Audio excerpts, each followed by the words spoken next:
Taste the Daily.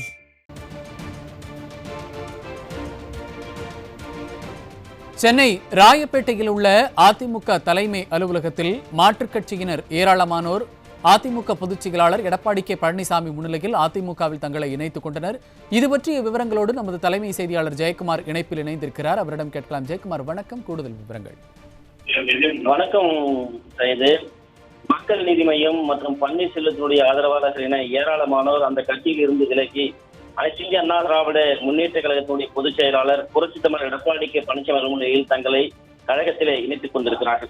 Chennai Royapettah அவை சண்முகம் சாலையில் இருக்கக்கூடிய புரட்சித் தலைவர் எம்ஜிஆர் மாளிகையிலே இன்றைக்கு திருவள்ளூர் மத்திய மாவட்ட கழக செயலாளர் முன்னாள் அமைச்சர் பெஞ்சமினுடைய ஏற்பாட்டிலே மக்கள் நீதி மையம் மற்றும் பன்னீர் அணியைச் சேர்ந்த ஏராளமான நிர்வாகிகள் அந்த கட்சியில் இருந்து விலகி அனைத்து இந்திய அண்ணா திராவிட முன்னேற்ற கழகத்துடைய பொதுச் செயலாளரும் சட்டமன்ற எதிர்க்கட்சித் தலைவரும் முன்னாள் முதலமைச்சருமான புரட்சித் தலைவர் எடப்பாடி கே பழனிசாமி நிலையில் தங்களை கழகத்திலே இணைத்துக் கொண்டார்கள். இணைந்து அனைவருக்கும் அனைத்து இந்திய அண்ணா திராவிட முன்னேற்ற கழகத்துடைய பொதுச் செயலாளர் புரட்சித் தலைவர் எடப்பாடி கே பழனிசாமி வாழ்த்துக்களை தெரிவித்துக் கொண்டார். அதோடு புத்தாண்டு மற்றும் பொங்கல் வாழ்த்துக்களை தெரிவித்துக் கொண்ட அவர் உங்களுடைய எதிர்காலம் சிறப்பாக இருக்கிறது, கழகத்தில் பணியாற்றுங்கள் என்று வாழ்த்தியதோடு அனைத்து இந்திய அண்ணா திராவிட முன்னேற்ற கழகத்தில் இருந்த ஏராளமானோர் அதிமுக பொதுச் செயலாளருக்கு பூங்கொத்துக்கள் மற்றும் சால்வைகள் அணிவித்து வாழ்த்து பெற்றனர்.